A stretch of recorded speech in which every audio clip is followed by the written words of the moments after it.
Por isso, desci a fim de livrá-los da mão dos egípcios, para fazê-los subir daquela terra a uma terra boa e ampla, terra que mana leite e mel. O que Deus tinha para o seu povo era uma terra que teria mantimento, que teria suprimento. Quando Deus tirou o povo do Egito, Ele não queria levar o povo para ficar muito tempo no deserto. Essa não era a ideia de Deus.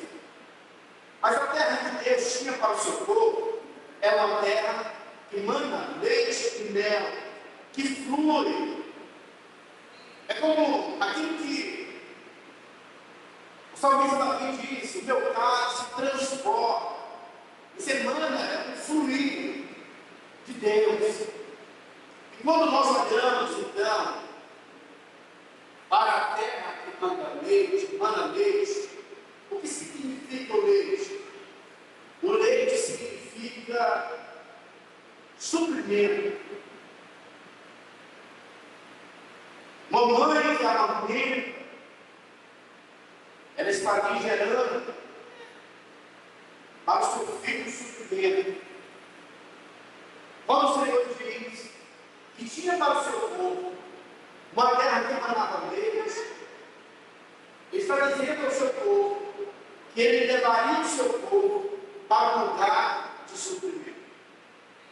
O que Deus tem para mim e para você é um lugar de muito suprimento. Suprimento abundante. E quando nós falamos então sobre mãe, nós estamos falando sobre aquela que vai nos amamentar, aquela que vai suprir. Você sabe que Abraão foi o pai da fé. E nós somos os filhos de Abraão. Quem é filho de Abraão? Nós somos filhos de Abraão. Agora a grande questão é: ser filho de Abraão não é muita coisa não. Porque Ismael era filho de Abraão. Mas Ismael era filho de uma mulher chamada Agar. Essa mãe, ela representa o Monte Sinai. Ela representa uma alimentação que é condicionada. Agar, ela foi mulher no tempo de Abraão, deitou-se com Abraão, gerou filhos para Abraão. Porém, Agar, o filho de Agar, não se tornou herdeiro. Mas nós podemos então perceber que Abraão tinha a sua verdadeira mulher, Sara. Além de sermos filhos do pai, nós somos filhos de Sara. Sara representa o Monte Sião. Sara representa a graça. Sara representa o favor imerecido. Sara representa a bondade de Deus. No livro de Gálatas, capítulo 4, verso 24, diz assim: essas coisas são alegóricas, porque essas mulheres são duas alianças. Uma, na verdade, se refere ao Monte Sinai, que gera para a escravidão. Esta é Agar. Ora, Agar é o Monte Sinai, na Arábia, corresponde a Jerusalém, a qual está em escravidão com seus filhos. Mas Jerusalém, lá de cima, é livre, a qual é a nossa mãe. Nós iremos nos alimentar do leite que emana, que vem, que flui, a nossa mãe chamada Sara, que representa o favor imerecido. Em toda a Bíblia você vai perceber que sempre existiram essas duas alianças.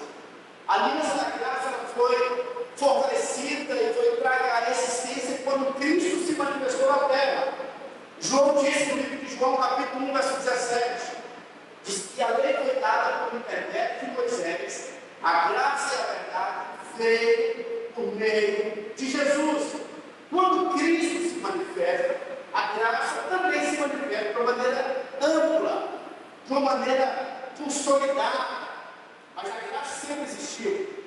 O Senhor sempre usa a ilustração da nova aliança no Velho Testamento. Existem algumas figuras, como por exemplo, você vai perceber no Velho Testamento, Deus levanta dois profetas: Elias, que representa a lei, e Eliseu, que representa a graça.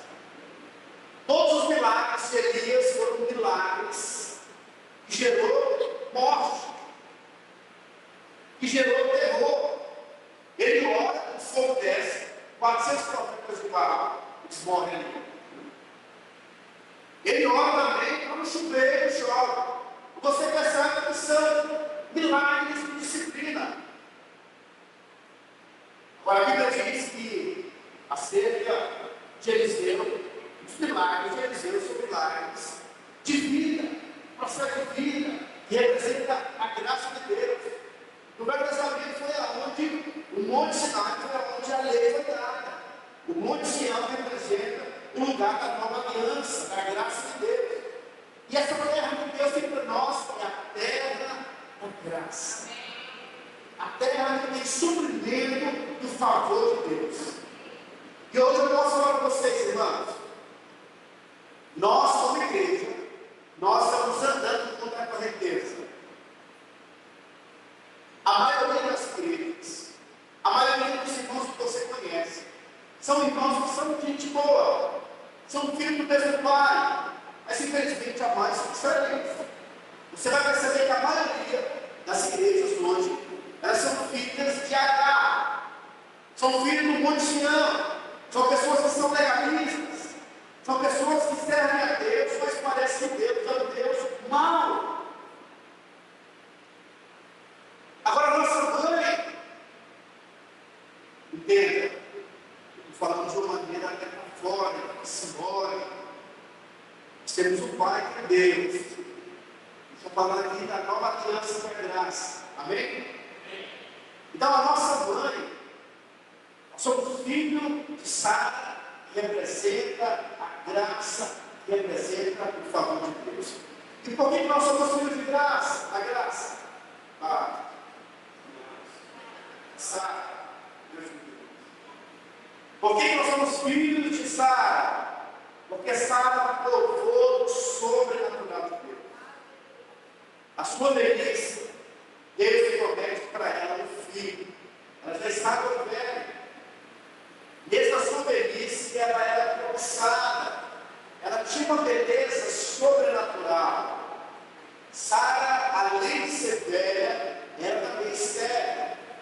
E a Bíblia diz que para ela ter filho, só podia ter filho se houvesse um movimento sobrenatural na vida dela.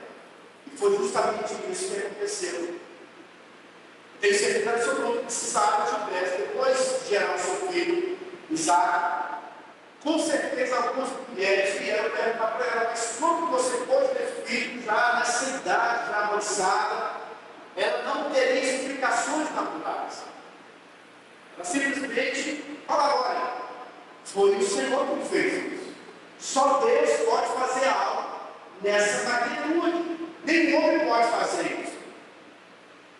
Sara representa então aqueles que recebem de Deus de uma maneira sobrenatural. Agar representa aqueles filhos de Deus que tudo que eles têm, eles receberam porque eles são capacitados, porque eles são habilidosos, porque eles são esforçados. Nada contra isso. Os filhos da graça também precisam ser disciplinados. Mas veja bem, nós não nos gloriamos nos nossos esforços, porque os filhos de Agar são limitados. Se tudo que você tem é fruto do seu esforço, você tem pouca coisa. Você não tem muita coisa. Ainda que você ache que o seu é muito, eu posso afirmar para você: só é abundante. A subana que olhou muito ontem, eu estou olhando mesmo. Mas quem recebe muito é quem recebe da mão de Deus. Abraão tinha um filho. Ele Ele é um filho. Deus deu a ele o mundo inteiro. Deus diz a Abraão: você vai ser pai do mundo inteiro. E ainda hoje nós somos considerados como descendentes de Abraão. Isto é sobrenatural. Ser discípulo, ser filho da graça, é receber a força de Deus. Gênesis capítulo 21, verso 10, está escrito assim, ó: disse Abraão: deixei dessa escrava e seu filho, porque o filho dessa escrava não será herdeiro com Isaque, meu filho. Se você é filho de Agar, você não é o herdeiro legítimo. O herdeiro legítimo são aqueles que são filhos da graça. E para você que nos dizer, o que é a graça? A graça é um favor merecido. É você receber de Deus sem você merecer. Pastor Adriano começou a dizer aqui no começo da sua palavra, Deus tem me falado muito ao meu coração. Gálatas capítulo 3, verso 13. Cristo nos resgatou da maldição.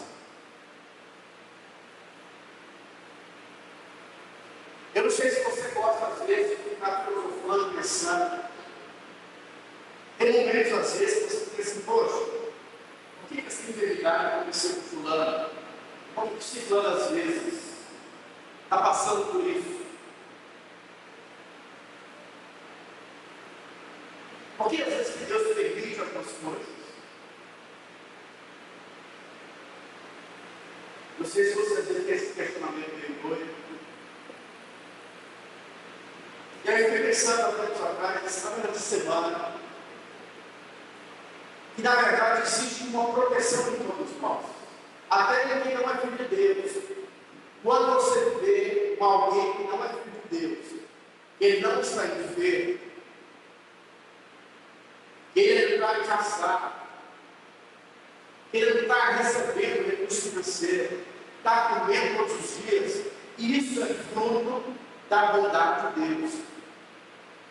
Quando qualquer coisa ruim acontece com qualquer homem, isso é o que os homens merecem. E eles não recebem isso constantemente porque tem um Deus guardando, que a bondade do Senhor sempre está guardando. Todas as pessoas que estão enfermas, todas as pessoas que estão passando por privações, essa é a consequência do que as pessoas, nós, merecemos. Mas Deus sempre está nos guardando. Agora, quando Cristo nos resgata da maldição, em Cristo você recebe o que você não merece. Paulo diz: olha, Cristo nos resgatou da maldição da lei. E o que significa a maldição da lei? A maldição da lei, ela vai dizer três pontos que são muito importantes. A primeira delas, a condenação eterna.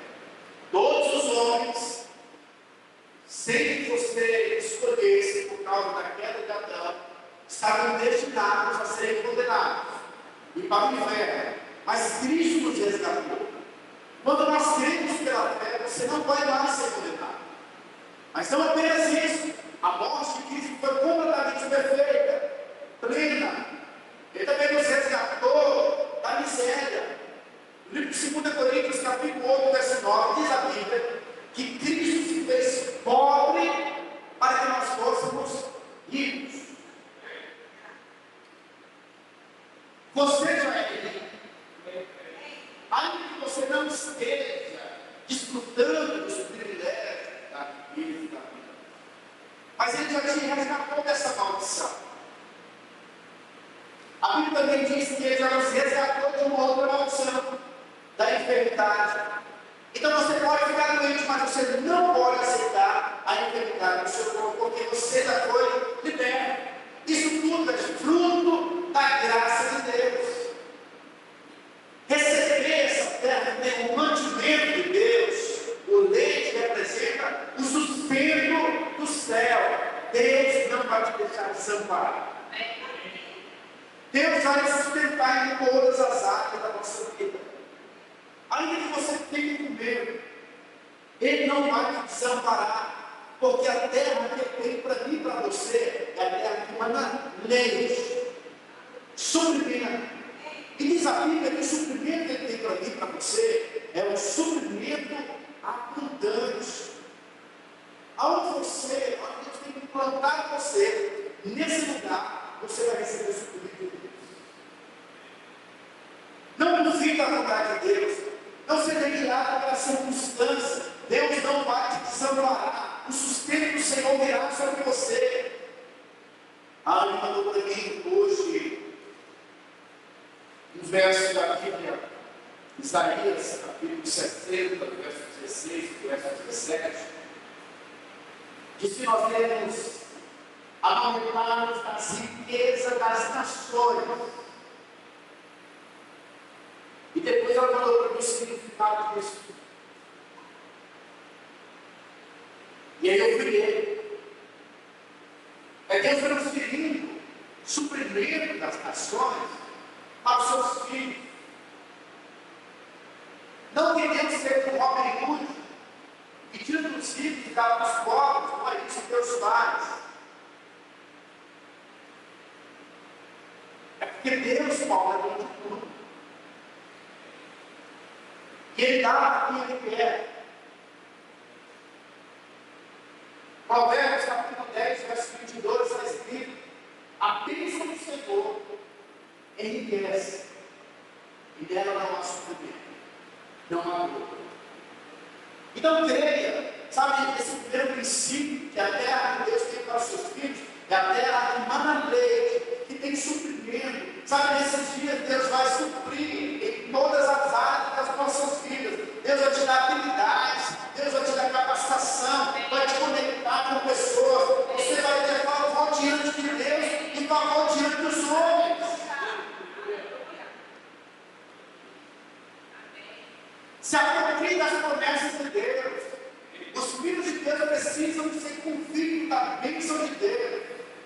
Eu te falo para os irmãos, ó, quem se conecta comigo se torna abençoado.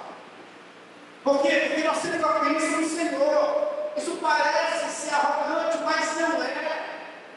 É promessa de Deus. E nós devemos fundamentar as promessas. Mas não apenas isso. A terra que Deus tem para nós é uma terra que manda leite. E tem mais irmãos? Mel. O mel não é produzido por um indivíduo apenas. O mel é produzido por várias abelhas. As abelhas, elas vão lá, pegam néctar, elas trazem para a colmeia. A colmeia representa a igreja, a vida de comunidade. Eu estava estudando hoje sobre o mel.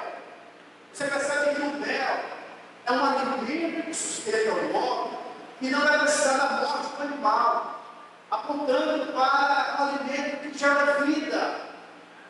E quando nós estudamos um pouco sobre o mel tem o poder de te dar energia.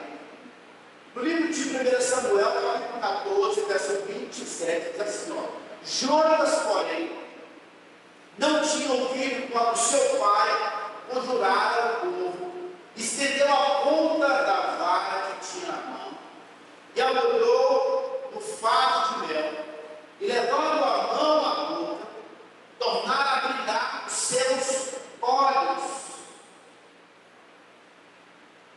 Já a energia do mel, que é gerada pelas abelhas, que leva para a colmeia, chamada igreja. Quando nós nos reunimos em oração, em comunhão, isso te dá uma energia. É verdade ou não é? Quando nós nos reunimos, eu não sei quanto a você. Irmãos, há dias atrás eu fui na cela do Lucas Carvalho. E estava o Lucas Carvalho, a celinha, e tinha a vizinha lá. Éramos ali 4 pessoas. Mas honestamente eu saí também fortalecido. Porque quando as abelhas se reúnem, tem um mel que dá uma energia. E você não vai gerar mel sozinho. Essa vida de comunidade, de dar culto, vai manifestar algo maior. Jesus, quando ele faz uma oração a Deus de prestação de contas, ele diz assim: Pai, aqueles que o Senhor me deu, eu nunca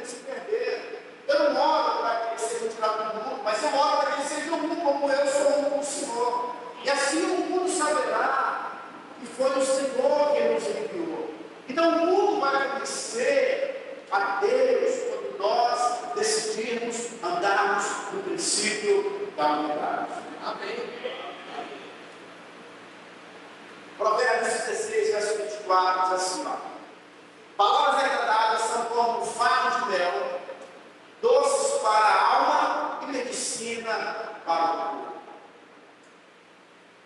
Como nós nos unimos, a palavra é lançada como mel, mas tem algumas palavras que ela desce como mel, e quando chega ali no nosso estômago, parece que ela trabalha o nosso caráter, o nosso coração, e a gente fica um pouco meio pensativo, porque Deus está gerando algumas mudanças na nossa vida.